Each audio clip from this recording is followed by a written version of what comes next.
kita akan belajar tentang dinasti Abbasiyah. Dan Bapak akan absen dulu. Syafi'i Hadir. Ratna Hadir. selanjutnya Asyarudin Hadir. Sebelum kita mulai pembelajaran, Bapak akan membacakan tujuan pembelajaran pada siang hari ini. Yang pertama, untuk mengetahui proses terbentuknya dinasti Abbasiyah dan peran-peran para khalifah besar dinasti Abbasiyah. Minggu kemarin kita sudah belajar mengenai runtuhnya dinasti Umayyah yang sudah berkuasa selama 90 tahun lebih. Hari ini kita akan belajar mengenai proses terbentuknya dinasti Abbasiyah. Terbentuknya dinasti Abbasiyah itu berawal dari orang-orang yang menentang kekhalifahan Bani Umayyah. Orang-orang yang menentang kekhalifahan Bani Umayyah yaitu orang-orang dari Bani Abbas dan Bani Hashim yang merasa bahwa orang-orang yang berhak melanjutkan kepemimpinan atau menjadi khalifah yaitu adalah orang-orang yang memiliki hubungan darah yang sangat dekat dengan Rasulullah. Dan orang-orang dari Bani Abbasiyah itu merasa dirinya lah yang lebih berhak menjadi khalifah. Karena apa? Mereka merupakan keturunan dari pamannya Nabi Muhammad. Sedangkan orang-orang dari Bani Umayyah itu merupakan keluarga yang sangat jauh. Karena tadi adanya orang-orang yang menentang kekhalifahan Bani Umayyah, orang Bani Abbas membentuk 12 propagandis oleh Muhammad bin Ali, di mana itu tersebar di berbagai wilayah. Dan setelah wafatnya Muhammad bin Ali ini, gerakan ini masih dilanjutkan oleh putranya yang bernama Ibrahim, putranya yang pertama. Lalu Ibrahim ini merekrut propagandis yang bernama Abu Muslim Al-Khurasani untuk mempropaganda orang-orang dari Bani Hashim yang juga merasa dirugikan oleh Bani Umayyah. Abu Muslim Al-Khurasani ini merupakan orang yang sangat pandai berbicara. Beliau pernah mengumpulkan orang-orang yang begitu banyak dalam waktu yang begitu cepat. Terus setelah Ibrahim ini, putranya yang pertama wafat, gerakan ini pun dilanjutkan oleh saudaranya Ibrahim, yaitu Abdullah bin Muhammad. Ketika Abdullah bin Muhammad ini melanjutkan pergerakan ini untuk menentang kekuasaan atau kekhalifahan Bani Umayyah, dia juga bekerja sama dengan Abu Muslim Al-Khurasani. Jadi Abu Muslim Al-Khurasani ini sudah bekerja sama dengan 3 orang ini. Dipercaya oleh 3 orang ini. Yang pertama adalah dengan Muhammad bin Ali, selanjutnya Ibrahim bin Muhammad, terus Abdullah bin Muhammad. Ketika Abdullah bin Muhammad ini bekerja sama dengan Abu Muslim Al-Khurasani ini, Abu Muslim Al-Khurasani dijadikan panglima perang. Dengan adanya Abdullah bin Muhammad dan Abu Muslim Al-Khurasani ini, mereka menjadi kedua orang yang sangat ditakuti oleh Bani Umayyah. Mereka bisa memenangkan perang melawan khalifah dari Bani Umayyah beserta pasukannya, di mana setelah memenangkan peperangan itu menjadi awal mula berdirinya dinasti Abbasiyah dan berakhirnya dinasti Umayyah. Dan di saat itu juga siapa ini? Abu Muslim Al-Khurasani. Bukan Abu Muslim Al-Khurasani.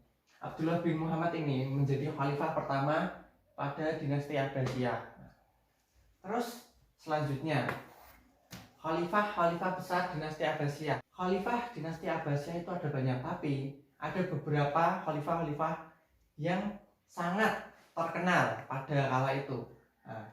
Salah satunya adalah Abu Ja'far Al-Mansur. Abu Ja'far Al-Mansur ini adalah saudaranya, saudara dari Abdullah bin Muhammad. Dia itu memiliki prestasi yang diraih oleh Abu Ja'far Al-Mansur setelah berdirinya dinasti Abbasiyah, yaitu memperkuat pemerintahan dan stabilitas politik. Selanjutnya yaitu mendirikan kota Baghdad.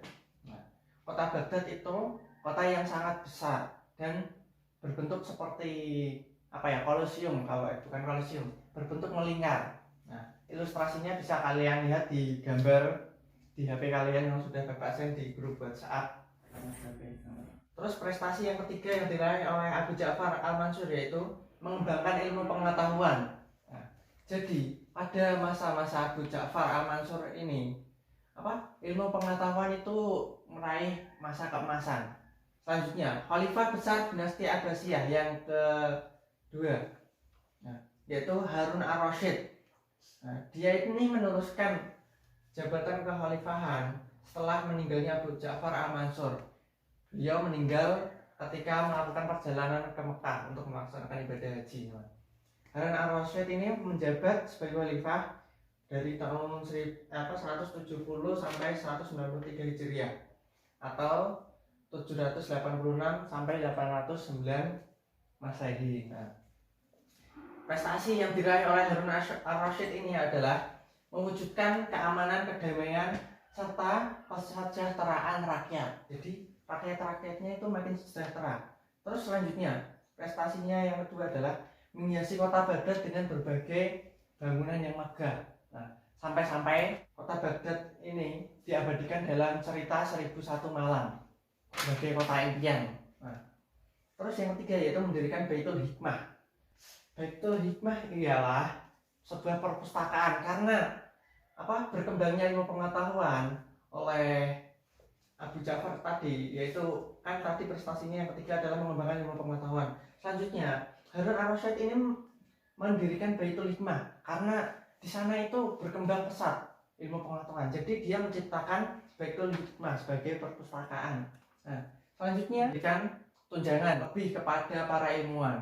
Kalau sekarang kan banyak sekali guru-guru yang masih belum PNS, seperti contoh itu lah. Kan mereka jadi tidak bisa fokus pada pembelajaran atau fokus pada peserta didiknya untuk mengajar. Jadi mereka lebih terfokus untuk mencari sampingan daripada kepentingan peserta didiknya dan juga kepentingan mengajar. Jadi tidak bisa maksimal mengajarnya. Harun Ar-Rasyid ini yaitu memberikan tunjangan lebih kepada para ilmuwan untuk mengembangkan ilmu pengetahuan juga kesejahteraan hidupnya. Agar ilmu pengetahuan jadi makin berkembang. Jadi pada masa dinasti Abbasiyah ini ilmu pengetahuan itu sedang mengalami masa kejayaan atau masa keemasan. Baik filsafat maupun bidang tasawuf dan lain sebagainya. Terus selanjutnya prestasi yang ke berapa ini? 1, 2, 3, 4, 5. Prestasi yang kelima dari Harun Ar-Rasyid yaitu mengembangkan toleransi kehidupan beragama. Jadi itu di sana itu toleransi beragamanya menjadi sangat baik. Terus yang kelima, pengelolaan Baitul Mal. Pengelolaan Baitul Mal ini adalah sebagai sebagai administrasi pemerintahan dari dinasti Abbasiyah. Terus selanjutnya yang khalifah besar yang ketiga yaitu Abdullah Al-Ma'mun. Abdullah Al-Ma'mun ini adalah putra dari Harun Ar-Rasyid. Dia meneruskan prestasi bapaknya. Prestasi yang sudah diraih bapaknya yaitu Harun Ar-Rasyid dikembangkan oleh putranya yang bernama Abdullah Al-Ma'mun. Pertama adalah penertiban administrasi dan perluasan wilayah. Jadi dia menertibkan administrasi pada dinasti Abbasiyah. Pemerintahannya itu administrasinya ditertibkan. Lalu juga memperluas wilayahnya. Jadi wilayah dinasti Abbasiyah itu diperluas pada khalifah pada masa kekhalifahan Abdullah Al-Ma'mun. Terus selanjutnya yang ketiga ini pengembangan ilmu pengetahuan mencapai puncaknya. Jadi pada masa khalifah besar ini ilmu pengetahuan itu mengalami masa kejayaan atau masa keemasan. Selanjutnya yaitu perluasan fungsi Baitul Hikmah. Yang dulunya pada saat Harun Ar-Rasyid itu mendirikan Baitul Hikmah hanya sebagai perpustakaan, selanjutnya Abdullah Al-Ma'mun putranya ini membuat Baitul Hikmah tidak hanya untuk perpustakaan tapi juga tempat riset. Selanjutnya yang keempat, pembuatan Majelis Munazaroh. Majelis Munazaroh ini adalah lembaga pusat kajian agama. Sampai sini ada yang ditanyakan? Saya Pak. Silakan. Apa itu Baitul Hikmah? Baitul Hikmah.